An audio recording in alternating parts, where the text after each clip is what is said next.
Hi, I can't tell you how beautiful it is sitting out here in Ludlow today. I'm getting blinded by the sun. It's so low in the sky, but there's a beautiful golden light, and it is cold, but I'm buzzing to say thank you for all the support you've given me this year and over the past 3 years since the beginning of the Secret Healer books. So this message is for somebody who's probably my super fan, who I have to say I don't think was with us at the beginning of the journey, but has become as part of my life as any of my best friends really, and that's Chris Hackett. And she wanted to know, do I ever use essential oils and carrier oils after their expiry date? So the answer to that on video is no, of course not. I do. Depending on what they are though. So I have a bottle of myrrh oil, which myrrh's supposed to last about 5 years, I would imagine.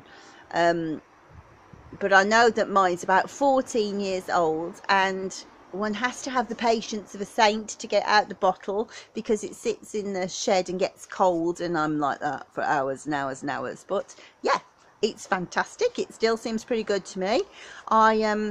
I should have bought my pendulum to show you how to douse what the efficacy of the oil is. It seems pretty good to me, and I still use that. However, things with like citruses, they do change and become a bit vicious over time.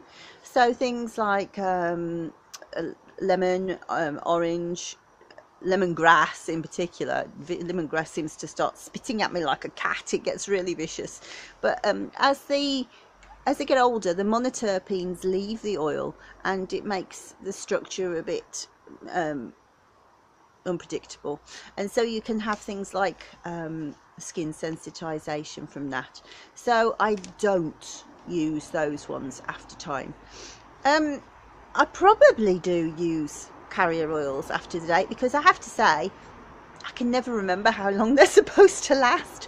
But really, if you look at your bottle, sooner or later it'll start to go a bit rancid, and you go, no more. But otherwise, you know, just 3 or 4 months, I still use it. Yeah, definitely. So just be really careful. Don't use old oils with monoterpenes. Off the top of my head, I think galbanium's one as well that you have to keep changing, and I do have to keep looking it up. And the place to look it up is, I feel like a walking advert for Robert Tisserand in these videos. But Mr. T, if you want to pay me a commission, fine. But I have to say, I do have to look at Tisserand's book to be able to see expiry dates.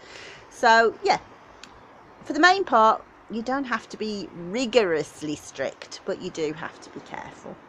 I hope that helps you. And Chris, I'm sending you a copy of my new book, Articles and Essays, no lectures, by The Secret Healer. As I say, I've said in a couple of other videos, these are articles that have been in professional magazines that I thought you might like to read. And actually, I had great fun reading back, because they almost feel like a diary of my life over the last 3 years.